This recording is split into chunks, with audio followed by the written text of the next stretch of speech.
I think like everyone, I was hoping that we would close yesterday above 71,350 because that would have given us the highest monthly close that we've ever had, but we didn't. We closed at 70,124. And with that said, I mean, October was an October. We got 10.76% return in October, but it wasn't the slam dunk that we wanted, or at least it didn't even touch the average. But October is not really the problem. Here's my problem. The problem is the following. In December 2022, one of our guests, or one of the guests that usually comes on the station, he called for what he said that we were in the beginning of a major bull market. And basically what he said is, he kept calling for this bull market, even when everybody else was saying we were in a bear market. And I try to give you some perspective as to when this happened. This happened over here. In December 2022, he started calling for what he called was a blow off top and a massive, massive, massive bull market. And we got the bull market. Specifically, if you look at the S&P 500 from December 2022, we're up 52% on the S&P 500. Now, the problem is that he posted this tweet yesterday, which said, when I said in December 2022 and what I said in December 2022 and how it's going, if the monthly candle ends like this today, then there is a risk that the Dow Jones has already topped. There is still a chance that we see 44.5, but the blow-off top is coming to an end for the Dow Jones.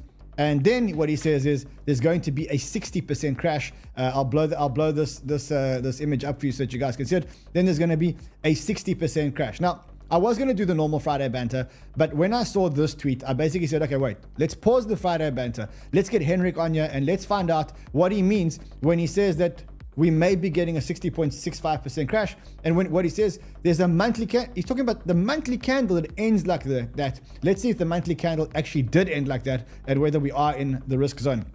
So slightly different show today. You know, I've been very, very, very bullish, but I've got to be open to all sides of the market. And so today is about potentially the end of the bull market. So let's get the show going, guys.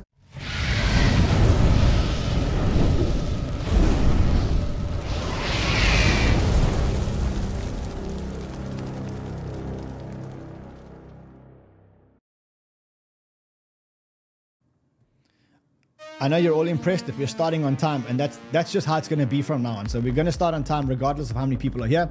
So every single day at 1:15, that is when we're actually starting. So yeah, that's going to be the new way it's going to go. So be here at 1:15 every single day. No more late starts to shows. Also, I know we were going to do our normal Friday banter, and I've got the Friday banter, and that'll air tomorrow morning for you guys. Tomorrow on Saturday, we'll have a bonus show because I put that all aside when I saw this tweet from Hendrik, because when someone calls something so perfectly and his thesis plays out so perfectly, and then he tweets something like this, which says if the monthly candle ends like this today, then there is a risk that the Dow Jones has already topped out. You got to ask yourself a question. Maybe this Dow Jones has topped out because Kamala wins the elections next week. Maybe that's what the charts are telling you, because remember, the charts will tell you a story, but then usually the news will basically come out. So that's what we're going to be talking about today. I mean, as I said yesterday, I mean, I was like everybody else. I was rooting for Bitcoin to close at the highest monthly close ever. We didn't actually close there, and to me, actually, that's quite good. Because I think when you want to challenge an all-time high, you want to make sure that you've sucked out all the people that have taken that run, and you want the new buyers in to take you to the next level. So to me, this is good. I think a little bit of a breather before the elections. I think it now comes down to the elections. 4 days to go to the elections. You've got Trump on poly markets, at least at 61%, Kamala at 38%. There is going to be volatility because with 4 days to the elections, people are going to get nervous. And I think we saw some of that nerves yesterday in the stock market. So if you guys were watching the stock markets yesterday, and granted it was a monthly close. Now, in the monthly close, there is a lot of, I think you can say manipulation. I don't know if it's manipulation, but that was the candle that the stock markets put in yesterday. You had the S&P yesterday down 1.76%. So it was a brutal day on the S&P 500. And that obviously carried on to Bitcoin. And I think that's the jitters that we're going to get between now and the elections.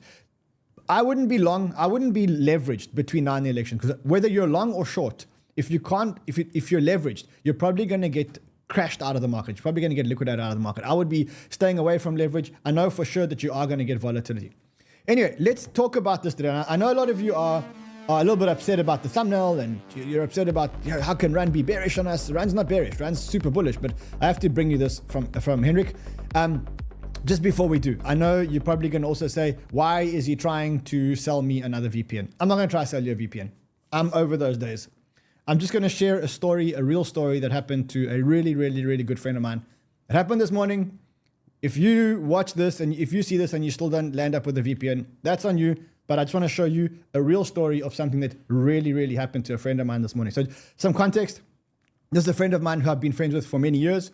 We started trading crypto together. He still has a full-time job. He built himself about $100,000 to $150,000 portfolio over a while, and he's been trading really, really, really hard for about 5 or 6 years to actually, or since 2020 bull market. He built himself a portfolio of about $100,000. Sure. This morning, he sends me this text, and it says, "Hey friend, how are you? It's Trust Wallets." He sends me this message from Trust Wallet. "On Trust Wallets for the 7th birthday of Binance, can it be a scam?" "I don't think so, because it's on Trust Wallet." I said to him, "It's a scam, don't open it." And then I saw the dreaded message. Shit, first time in my life I've been scammed. I said, "Did you click?" He said, "This is what I clicked." He said, this is a typical scam. This is calculated on the amount of USDT you deposit. For example, you deposit 100,000 USDT, you get 10,000 back. I said, "It's a scam. Don't click it. If you click it, there's going to be big trouble." He said, "It looked like Binance. I got some money nice. When you told me I took 50K to make sure it would be transferred back. Then it worked. 1 minute later, I tried to transfer 100K and it did not work. And my wallet was emptied. I lost 102K. I'm ridiculous." I said, "Dollars?" He said, "Yes." I said, "Fuck, it's a typical scam." He says, "I promise you they were good." I said, "Yes, I know they're very, very good." He says, "Fuck, I'm leaving crypto now. I'm going to take back my little remaining money and I'm going to work hard." I said, "Sorry, man, I did try and warn you." He says, I know, I saved 50K with that. You should have transferred everything back in one go. Should I contact the police?" I said, "It's probably a waste of time. The police are not going to solve any of this problem." Why am I telling you this?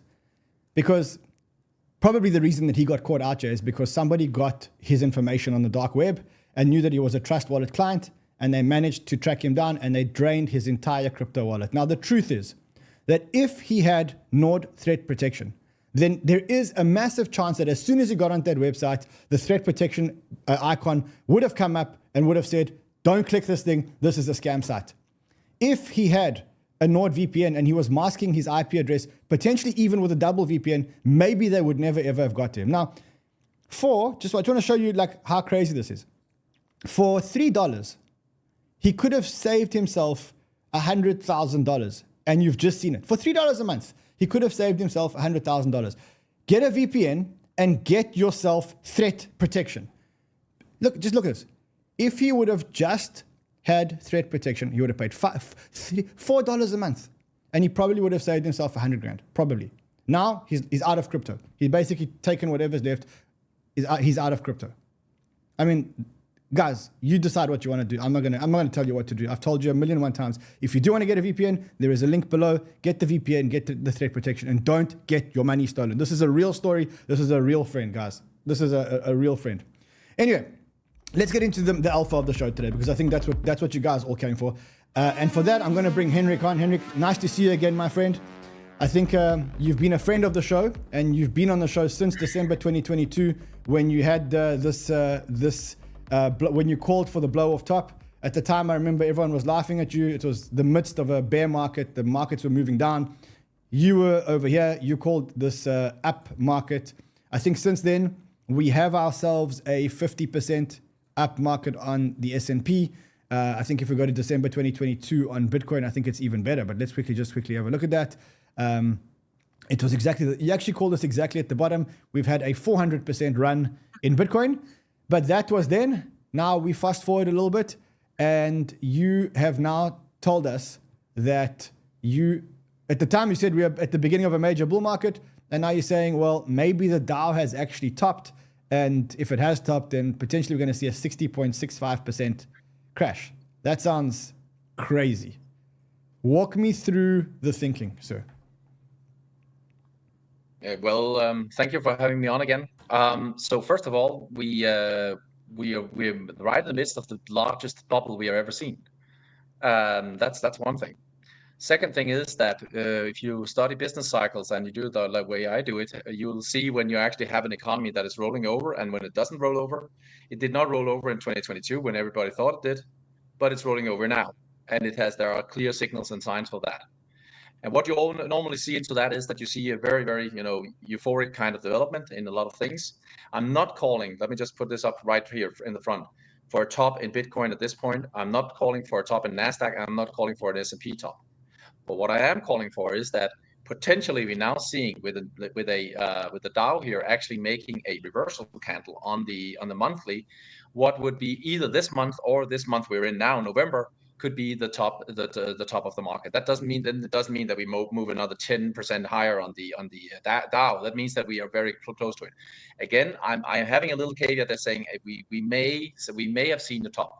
The thing is, we have reached certain Fibonacci levels that we should that I've saw already in 2022, as you could see also in the tweet I did, and these levels have now been reached on the Dow Jones.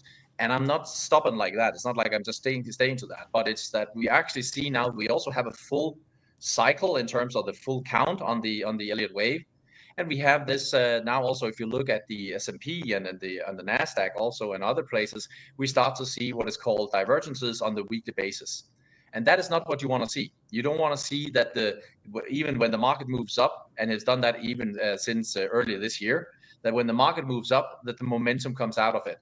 And you do also not like to see that the Nikkei has topped in July of this year. The Nifty, I say, also has topped already. And you also see that there are small economies like where I live here in Denmark also has made a very big top. So people are, thinking, yeah, well, we're all good to go. But we have to remember how bull markets end. They end when everything feels good. They do not end when everybody feels bad. So we are not there yet, and I'm not saying we don't have the euphoria in the blow-off top that I talked about, and I still talk about, because that will come in Bitcoin and in crypto and in altcoins and in the NASDAQ, especially in the NASDAQ as well. But we are getting close to it. And now today we saw the labor market numbers. My business cycle model has for a long time said we should see a deterioration in the job numbers, and we are actually. We have not seen that, and there are some strange signs that at least if you look at the household survey and you look at the NFP, the BLS numbers, you actually see that there is a difference between those, which is a bit strange. Not wearing a tinfoil hat, but just saying that my model tells me that the economy is rolling over, the consumers are struggling. You can see that in delinquency rates. You can see it in that the interest payments on loans that we do, that the U.S. consumer does every month, is through the roof, and nobody really feels good. Okay. So this is the environment where the economy rolls over, and that's guys, where we are at. We're getting close to it. The market will top out. Okay, just guys, are you hearing a little crackle when Hendrik talks? Is it Hendrik? I'm getting a slight crackle when you talk. I don't know if it's maybe your mic or something, but it's a slight crackle. Okay. Let's see. Maybe I'll take my camera off then, and then see this camera off, then see what happens. Hang on. Okay. While he's doing that, guys, I forgot to mention that you guys should smash the like button, and because we are coming to you in slightly different time zones, we do need to let the rest of the fam know that we're actually here. So obliterate the like button while Hendrik just adjusts his camera. In the interim, while he's doing that, let's just quickly go to the market open, because I think the markets have just opened or are opening in 2 minutes in the US. Let's just see what the NASDAQ futures are looking like, or the S&P 500 futures are looking like. Okay, we're looking at a slightly up open, like a 0.5% price open. Let's see if Hendrik's back here. Okay, he'll be back in a second. We are looking at a slightly green open yesterday. One thing that I actually noticed yesterday is that Coinbase got absolutely destroyed. I mean, I might be actually looking for a small position in Coinbase, actually, to be honest, because I think at these kind of levels, probably good to look at.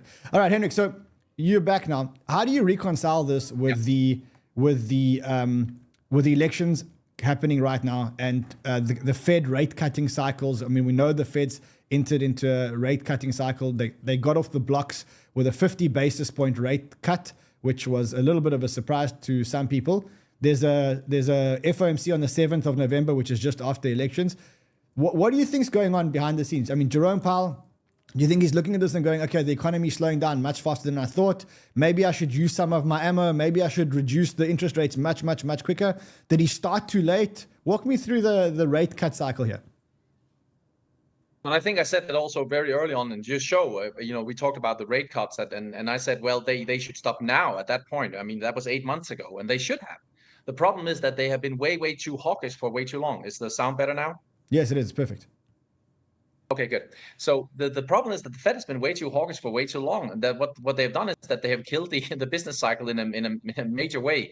Actually, they did that through the Corona stimulus that came out, which then sent the yields, inflation up, and then sent the yields up with it. So what we have right now is the perfect storm for a big decline. We have a business cycle that's coming to an end. We have the Fed is way too hawkish at this point. They should have cut by way more, way sooner. And we have the largest bubble in the world. So what's not to like about that? The political situation, I'm a little more, first of all, I'm not sure that one or the other candidate will do it better. I think there will be a hype if Trump gets elected about crypto and so on that may, help us a little on the crypto side, but I don't think it'll be a big thing in the bigger perspective, because what it's really down to is the business cycle. It's the real economy. It's the Mr. Johnson and Mrs. Johnson in the US losing their homes or losing their jobs and so on. This is what it's really about, and not so much in the financial sector. And I think that is sometimes where we think too much. We overthink the situation. What happens in the real economy, what happens amongst the consumers is what is important. And they are struggling right now. And this is what is slowly killing the business cycle. And you can see all the stimulus in the world will not change that. Because what happens when somebody, we see the rates are coming down, they will save $1,000, and what will they do? If they do not spend that money, if they say, well, we lost our jobs, we actually see our houses have been declining in value, and we've seen yields interest rates going up, and also inflation, am I going to spend that money now, or I'm going to save it for a rainy day? I think a lot of people are going to save it, which means that then the money doesn't start to flow in the system. And if the Fed is on top of that is a little late to start doing this, which they are already way too late, then you will have a lag, which creates the deflationary bust to develop. And then the Fed will come rushing in and say, oh, now we try to save the world. But then you have the negative spiral going, and that is already going now. I mean, we are seeing that unfolding right in front of our eyes. So let me just make sure that I understand this and maybe even simplify it for the audience. What you're saying is that we had the stimulus stimulated the economy, or at least stimulated consumers, but the stimulus is now dried up. The man on the street now doesn't really have money, and so what you're starting to realize is that unemployment is going up, and that people have basically run out of money to spend. But at the same time, there's a disconnect, and the disconnect is that when you look at the stock markets are pretty much at all-time highs, right? And so if the stock markets are at all-time highs, how do you explain that the stock market's at all-time highs? What is the disconnect here? What am I missing here? Why? Surely the markets are not oblivious to what's going on. The stock markets are 1% and 2% away from all-time highs. And you're saying that the underlying economy that powers the stock market is not doing well. To me, that means that people are looking past this dip in the economy and saying, okay, the Fed's got this under control. They're going to reduce rates very quickly, and then the market is going to go up. Is that not a more logical, are you sure? That is the way that everybody tries to explain this. But did we actually check this? And did we actually check what we see every time we see that the situation we're in now, where we have a slowdown of the economy? Is it actually the stock market that tops out first, or is it the unemployment that actually bottoms out first, and we start to see the negative spiral? And now you said to me by the beginning of this show, I could show a few charts, but actually the whole notion of that the stock market knows best and tops out first is wrong.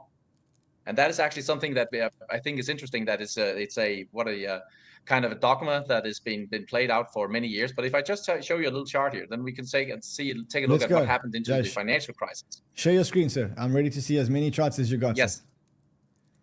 Good. Okay, let's go. Excellent. Good. So what I call the liquidity test here, the people that believe that we'll just have, another, a lot of stimulus coming in and then we'll all be fine. See, into the 2007 crisis, where we had the largest financial recession and the biggest decline in the GDP in a long time, we actually did see that there was a lot of stimulus coming in. We saw that the balance sheet was expanding by 30% from 2003 until 2007. What we did see also was that when the parties get going, we still saw that the unemployment rate was slowly bottoming out and then moving up. And this is the deterioration of the economy that I talk about. Where does that come from?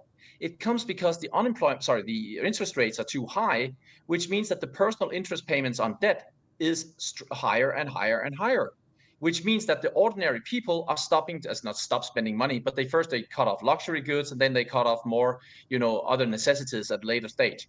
and then you see that it starts to move up and the negative spiral gets going. The Fed says all the time, well, wait, we're going to save it, so we're going to cut rates. And they did that all even in 2008 in the financial crisis, when we already had the recession going. They said, we'll make sure we don't get a recession. They do that every time. And the stock market, guess what? It topped out in October. But that was already where you saw that the economy was deteriorating. Can I make a point here? The notion.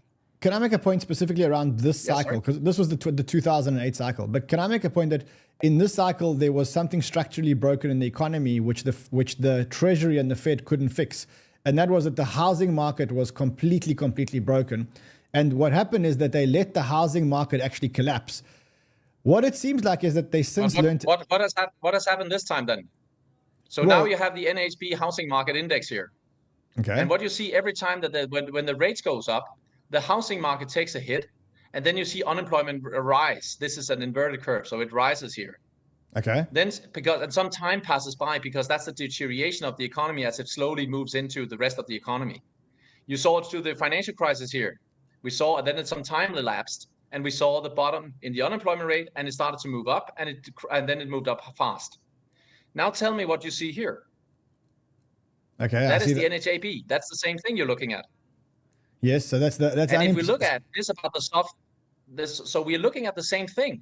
And if you look at the soft landing, and everybody talks about a soft landing here, what we see every time when we have a soft landing is that, and that's the only one we have had, is that the Fed cuts rate, and you also, by the way, this is the blue line we have here. That's the Fed fund rate, and here you have the 2-year yields. You see how they were not above the 2-year yields here. They actually were that. They have been that the other times. But here they cut rates, and we did not get a recession. Why? Because first of all, my business cycle model had not flashed a signal at that point. They didn't flash it there. But second here, we also saw that the unemployment rate was actually continued down. There was no and also we did not have a yield inversion. What we have here, unemployment bottoming out and yield inversion. Unemployment bottoming out, yield inversion. Recession. Same what here, is same the here. Yield? What is the yield? What is the yield inversion? Show here. What is the significance of the yield inversion in this model? The yield inversion simply tells us that something is wrong. If it's like that you have the 10-year, the 2-year, for instance, and you see that the 2-year starts to move above the 10-year, then the market is telling us something is wrong. We are more worried about what is going to happen in 2 years time frame than we are in the next 10 years. Okay. So every time we see that, we should be worried. And guess what? We have had the most massive yield inversion we have ever seen, bigger than 1929, bigger than 2007, bigger than anything we have seen. And if I compare these scenarios here, looking at does what we have over here look like this, or does this look like what we have the other times? I say it looked like what we have the other times, only this time it's bigger. And what I started by saying is that we have the biggest financial bubble ever. The valuation levels are perfection. We have 200% on the market capitalization to GDP. In 2007, we were at 107%. In 1929, we were 107%. In 2000, which was a laughable bubble, we were at 129. We are 200% now. So why is it that we are everybody getting bulled up? Then we see that the economy is slowly deteriorating. We see the business cycle rolling over. We see that, for instance, continuous jobless claims bottoming out, like what we have seen into every recession. We see that if you look at the structural unemployment, the numbers of weeks that people are unemployed, first of all, is historically higher than we have had into many years back, and it's moving up, which is what it does every time we have a slowdown. Why do we see that if you look at the sample recession indicator, that we have exactly the same signal we have seen every time we get into a recession? And why do we see that when we get into a recession, do we have a stock market correction every single time? Like, I mean, I get that this signifies a recession. The question is it every time we get a recession, do we get a stock market collapse? Or does sometimes the stock market say, okay, there is a recession, but we can see right through the recession, and we're actually looking at what's coming out of the other side of this washing machine? But isn't it that a little, utopic to think that now we have 200% valuation levels, and we think that the market is going to think, oh yeah, let's just power through this? What if it's just a normal cycle, and a normal seasoned recession is a 50% decline in the stock market? What if it's a worse recession because we actually see that the housing market is taking a toll and we have the largest bubble ever? Then we are actually going to see a decline in the NASDAQ, like what we saw in 2000, which was an 85% decline. So do you have a what chart? If we not just where's the positive? Just show me the one thing that with all these indicators here telling me this is wrong. So do you have a chart that basically correlates recessions with stock markets? Have you got that one that says, look at the stock market, look at this period of recession, look at the stock market, look at this period of recession? Do you have something like that? I'm not sure I have in this presentation here. What you see though, if you have when you have a stock market top, you know that's around the time when the Fed cuts. When the Fed starts to cut, it's because something is wrong. When Fed cuts, something is wrong. Now the Fed is cutting, and we see the unemployment rate is moving up, and we see the consumers are struggling because of the personal interest payments. Why would I conclude that the market would continue up from here? That would be a contrarian conclusion based on what I show you here. Okay, so with that in mind, and now I want to go back to your thesis and to your chart. So this is the chart that you tweeted.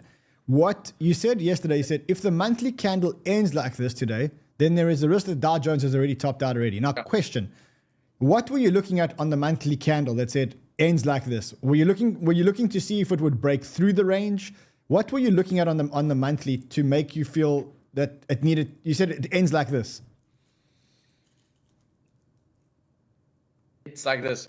Means that it starts. It's a reversal candle. So what it does in the beginning of the month, it moves up, and then it moves lower, and it actually ends up at the low, and actually at the very low of it. And what you also see is that it ends at the Fibonacci level, which is quite saying also to me. As I said, also, I don't think necessarily this would be the top, because if you have the same candle in January 2020. So if you look at 2020, you will actually see it's the same candle. And then you had just a slight higher in February, and then you had the decline. And you can see that also in other times. This was Corona and blah, blah, blah, but it's the candle analysis, the same thing. So if you go back in time and you look at these candles, these are associated with market tops. So I'm saying we do not necessarily seen that the top is there. And as I said, also, it could go to 44.5 on the Dow. And I think, and I'm along also still both crypto and also the stock market, tech stocks, but there's an end coming to it. And the end is getting closer, very much closer. And if we look at the market, the NFP numbers today, I mean, those are terrible. Those are terrible numbers. These numbers you never see below 100,000 without it developing into a recession at some point. Never. So we are really not in a good place with the economy. I really, would like to see that green shot that everybody seems to be seeing. Hendrik, I don't know why, but the crackle has come back. I don't know if you can maybe try and just adjust your mic again, but that crackle's come back, and it's for some people they're complaining that it's hurting ears. Meantime, if you can fix that, we'll just quickly go back to just look at the markets for 2 seconds. I do want to just quickly look at where we are. We're at Bitcoin nearly back at 71,000. Let's quickly just look at the bubbles and just see what's going on. Radium, Solana up. I guess Celestia. I told you guys about Celestia. I mean, this is what I've put onto our list. I'll give Hendrik a second just to do that. Is your mic fixed, sir?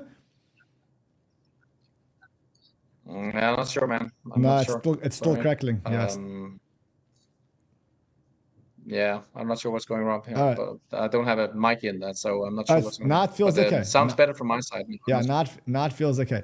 Okay, so let me ask you a question. So you said that, how would you position yourself right now? If this is your theory, how do you position yourself at this stage of the cycle? Are you now exiting all your stock market position? Are you exiting all your stock market risk position? Are you going more into crypto? Are you starting to exit all risk assets? How does this thesis translate into moves on the investment chessboard?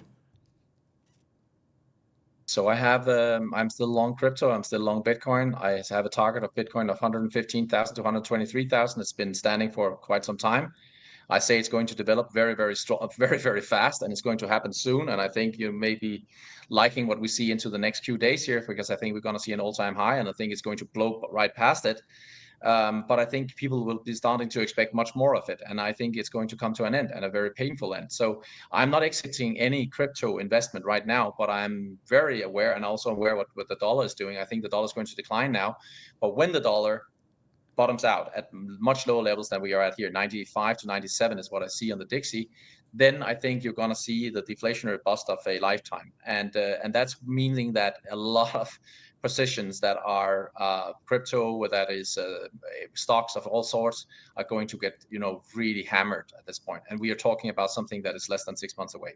So with that in mind, so if you think that the Dow's topped, how do you reconcile that the Dow's topped but Bitcoin will go up? Like if the Dow starts, let's say the Dow takes a 10% smack tomorrow, it will go from 44,000 all the way back down to 40,000. But that's not my thesis. That what I said, as I said also, if you look at it again, in what I'm saying is that we could see, and this is when you see a candle like this, you need to be aware and then say, we are getting closer to our top. Maybe this is the top, maybe we're getting closer to the top. But what I'm saying is that we could see 44.5, and we could also have ended it here. I cannot say that for certain, but we are not going to see something that is going to blow past this as I see it. So we're going to go to 45, 46 and something like that. What I'm saying is also that you're seeing a rotation, which is also a normal thing you see into the final phase of a business cycle, is that you see a rotation. You see a rotation from the foreign markets. So from the Danish market here, people are pulling their money out of the Danish market and putting it into the US market because it's perceived as a safe haven. That is what we see all the time. Every time we have a recession or a slowdown, because everybody thinks, the US is going to power through. And we also see that from other markets around the world. So you see capital coming into the US, and that will power the US for a certain amount of time until the economy catches up. So I say NASDAQ is going to go to 23,000, 24,000, maybe even as in a top, maybe even 24,800. So that could be a very big top on the NASDAQ. So it's a huge move from the NASDAQ here, as I said. And I think that is what you're going to see into the crypto blow-off top as well. This is the very blow-off top we're going to see, driven by liquidity. I can probably hold on. So liquidity and the dollar coming down. This is actually sounding a little bit more positive now, because when I first phoned you to come on the show, I was like, okay, this is like he's calling for the end of the blow-off top. I think what you're saying is that it's the beginning of the end of the blow-off top, and the beginning of the end of the blow-off top means money flowing into higher returns, which is higher risk, which is NASDAQ going up, crypto going up. But then the music's going to end, because that's like the last part of the cycle. And that's where the music ends. Is that a fair statement? Yes, and I'll say that, if you look at my tweets, I've been very vocal and very clear on this. I say 6,300 on the S&P as a maximum. I say that we get 24,000 on the NASDAQ, and I say 115,000 to 123,000 on the Bitcoin, and some of the cryptos are going to do tremendously well. But we have to say there's a difference between understanding that this is something that is blowing up on pure air, and then and it's a hurrah, and everybody will be happy and euphoric. And then saying that, we are going to continue this for a few years. This is something that is a very short lasting, and people need to get out in due time here if they want to save their money. So let's play. So this is what I'm trying to say. Let's play a little game here. So, I mean, what you're saying, I know that you're looking at the charts. The charts are telling you the story, right? And we always say that if you show me the charts, I'll show you the news, right? So like the news is going to come out to back the charts. So I think what you're saying is, if I were to take your chart thesis and bring it into a fundamental thesis, you're kind of saying, look, the charts are potentially telling you that there's going to be a Trump win in the elections, potentially, because that would be good for Bitcoin and risk assets, and maybe less good for the Dow Jones. So like money will flow. If Trump comes in, probably more money will flow into higher risk products. But you're saying that would be a temporary pump because something has got to back the euphoria of the election win. And you're saying that potentially that's where the system is going to fall short. And that will eventually lead to the markets being very, very, very disconnected from the reality. And that might cause the crash, right? Is that a fair... Yeah, I'm not sure about the Trump-Harris, because you could also say if the Democrat comes in, they also often have a tendency to spend more money. Mm-hmm. So maybe the markets will take that into us as positive. So this is about where the narrative will also always try to chase what you see in the price action, and they'll be horribly wrong in the narratives. And then they'll say, okay, it's because of, I don't do the narrative, the fundamental. I look at the charts and I see that we're going to see a very big move. Whoever comes in, there's going to be a narrative that will follow that. But yes, the markets will going to be normally after elections. We see a very powerful move, and that is what we see also, lining up for. I think Bitcoin is going to do tremendously well. I think we can be above 78,000 on Tuesday when we have the election. We can have a good move here the next few days. So I am not bearish right here, right today on those markets. If you ask me if I am on other markets around the world, yes, then I think they have topped. And that is the problem. That's also the part of the equation, that it's not just about the US, and the US will not be able to stand alone. And you always have this rotation into more and more risky assets right at the end of it. So whatever kind of narrative comes out and we'll chase this, I think the top is going to be there. But we have to enjoy it, because who doesn't like a 50% rally in Bitcoin? What about the timing? So, like, I mean, do you have a sense of timing as to like how long we have for the? You said Bitcoin will go from where it is now, which is 70,000, 71,000, to 125,000, or between 100 and 125,000. And you've also said you used the words pretty quickly. When you say pretty quickly, give me is it a pretty quickly like 1 month? Pretty quickly like 3 months? Pretty quickly like a year? What's our time frame here? But why we just can look into what we've seen into previous tops. So what do we see? We see the last 3 months of the top. We see the Bitcoin develops with 100% of 100% easily.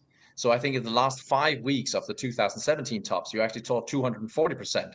If you look into the top in 21, you actually saw 112% in 7 weeks.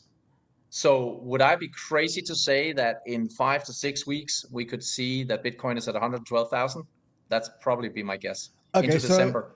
So you're saying that we're going to go into this part of the bull market, which is, this is, by the way, a weekly chart. You're saying we're going into this 1, 2, 3, 4, 5 weeks where we're just going to smash the blow off top. What would invalidate this thesis? So I want to go back to your chart here and say, okay, in the event that the Dow Jones breaks up above this upward trend line, let's say the Dow Jones breaks through, in this case, 45, 46,000. Would that invalidate the thesis? Would you say then that we're in a new cycle potentially, that we've broken through this cycle? Like, you got to be open to the thesis. Pretty bad analysis, right? If one chart could topple the whole thing. And this is also what I was asked back in 2022 when I was asked, why would you see the bull market? What will invalidate yours? It's always me who has to say what will invalidate it. Well, what I think will invalidate it, if we could actually see that the business cycle was turning up here and not down. And what we see right now is that the leading indicators have been telling us for 24 months that something bad is coming, just like they did in 2006, 2007, until the recession came. Then we have the coincident indicators, which are then following along. And you cannot make those turn up. So it's not like we can say, oh, we just get something, or Trump does something, or anybody else does something. The business cycle is a super tanker, and it's turning. And that super tanker will now turn, and there's not too much we can do about it at this point here. Is there nothing we can do about it? And so on, and the invalidation, but it's just because my model is based on 100 different charts, so it's difficult for me to say that. And for the business cycle model, which is actually telling us that we are moving down. So if you're telling me what will invalidate it, I need to see my business cycle moving up quite suddenly. It never happened in 75 years. I mean, so you're saying no amount of Fed stimulus, no amount of Fed loosening now, I mean, would basically create a scenario where all of a sudden you look at this and you go, no, this cycle is not going to work. This theory is not going to work. But it never did. It never did. Every time we see the stimulus coming out, we have seen the recession. We've seen recessions anyway. So I'm just trying to say, well, if we could just see when it's actually worked, at a point where we have a recession signal and we actually see that it's moving down, where did we not see a recession setting in and a big crash in the market? We did always. So next question, about saying that the Fed can come and wear a little magic stick and then send some money in our direction and then everything will be fine, does not understand that first of all, there's a huge lag from the monetary stimulus until it actually gets down to it. But if you also have ordinary people having lost their jobs, or at least have seen inflation going up, yield spike, and so on, if they get a little savings in their payments, are they going to spend that money immediately? Because if they don't, then it doesn't work. Then monetary policy is impotent, and they know that. That's actually the Keynes problem. That we should ask about that. What will happen the day when the people are not asking, is actually starting to use the money that you're stimulating with? Oh, in long-term time frame, we're all dead. This is the point we're starting to get to. We get into the point where people say, yeah, well, fine, Fed, that you're saving, but you actually saw inflation going up last time. I'd rather save this money for a rainy day. Okay, so, I mean, do you think, so first of all, I want to ask you a question. So you said that we're going to get this like 5-week blow off top on Bitcoin. And that you're saying would be your first sign to exit. So if we get this like massive blow off top after the elections or whenever, and we get this move from 70 to 100,000, then that's confirmation of your thesis. Then what you would say is, when we get to between 100 and 120,000, take your profits. Is that what you would do? That's what I would do. That's what I would do. Yeah. And you'd go back into cash and wait for the reset, I'm assuming. Yeah, that's going to be a little more difficult this time, I think, and that's probably for a whole new show. I think you can do so much with easy money, and of course what they're going to do, and everybody here on the show listening to me saying this, Henrik, you know what happened in Corona? They will come blasting with money, and they are going to kill yields and so on and so forth. Guess what? What can happen then? First of all, if the consumer does not start to spend it, we can have a problem about that, because then you will not see the effect into the economy. Mm-hmm. Even if there is a lag in that, it's enough to actually crash the market further, because if the unemployment doesn't start to move down from those levels that we're going to see it spike into, then you get what is called stagflation. And I think we could actually see that being offset. So first of all, the Fed is already horribly late. So the deflationary phase is it's coming for us. Then they will react, and it will only be a matter of time when they react. We have to think that even in the financial crisis, when they had to see a huge bank, investment bank, actually collapse before they did it, but they actually had the signs of something before that also. We had the Bear Stearns in March, but they then started to print money. And this time around, they're going to do it faster. Yes, but we can easily have 5-6 months from now until when they do that, because already now we're just sitting here talking about 25 basis points on the 5th, 6th, and 7th in terms of what the kind of rate cut they should do. They are so far behind the yield curve that it's already way too late, and that's what's going to crash the markets, unfortunately. So what do you think? So what do you think they're going to do at the next meeting? Because I mean, here's the predictions of the thing. They're going to go to 4.5 to 4.75, which I think is a 25 bips rate cut. So they're talking about it's only 25.